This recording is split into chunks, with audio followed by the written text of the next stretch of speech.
السلام علیکم ورحمۃ اللہ وبرکاتہ۔ سامعین، آؤ دین کے اصول سیکھیں۔ سبق نمبر 2 میں ہم آپ کا استقبال کرنے جا رہے ہیں۔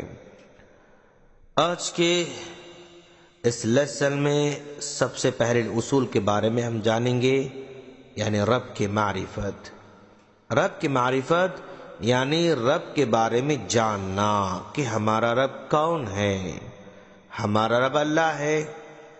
الرب یہ اللہ کا نام ہے۔ رب کے اندر بہت سے معنی شامل ہیں، جن میں 3 معنی بہت ہی اہم ہیں۔ پہلا معنی خالق ہے، یعنی پیدا کرنے والا۔ دوسرا معنی مالک ہے، اور تیسرا معنی مدبر ہے، یعنی تمام کائنات کے نظام کو چلانے والا۔ اللہ تبارک و تعالیٰ کا فرمان ہے سورہ یونس آیت نمبر 3 میں، بے شک تمہارا رب اللہ ہی ہے جس نے آسمانوں اور زمین کو 6 دنوں میں پیدا کیا، پھر عرش پر قائم ہوا، وہ ہر کام کی تدبیر کرتا ہے۔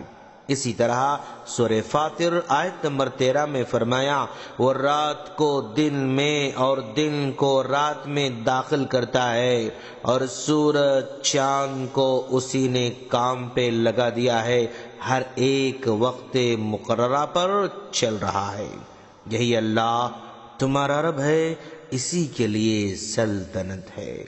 اللہ تعالی کافروں کا بھی رب ہے اور مومنوں کا بھی رب ہے، یعنی وہ سب کا رب ہے، کیونکہ وہ کافروں کو بھی اور مومنوں کو بھی اپنے بے شمار نعمتوں کے ذریعے پالتا ہے۔ مومنوں کو خصوصی طور پر ان کی ایمانی تربیت کرتا ہے اور ان کو ایمان پر قائم رکھتا ہے۔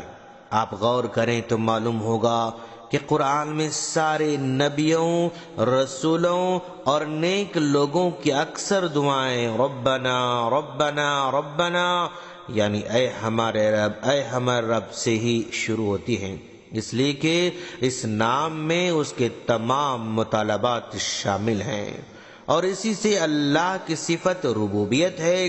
اور آپ لوگوں نے تقریروں میں بار بار توحید ربوبیت کا نام تو لفظ تو سنا ہوگا، اس کا مطلب کیا ہے؟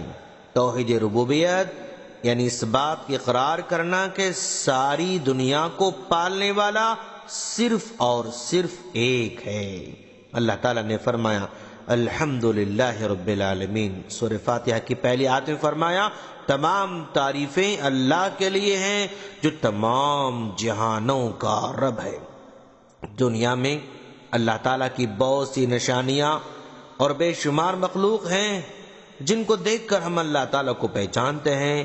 یہ رات ہے، یہ دن ہے، یہ سورج ہے، یہ چاند ہے، یہ آسمان ہے، یہ زمین ہے، ان کے اندر اور ان کے درمیان رہنے والی ہر چیز اللہ کی مخلوق ہے اور اس کی نشانیوں میں سے ہے۔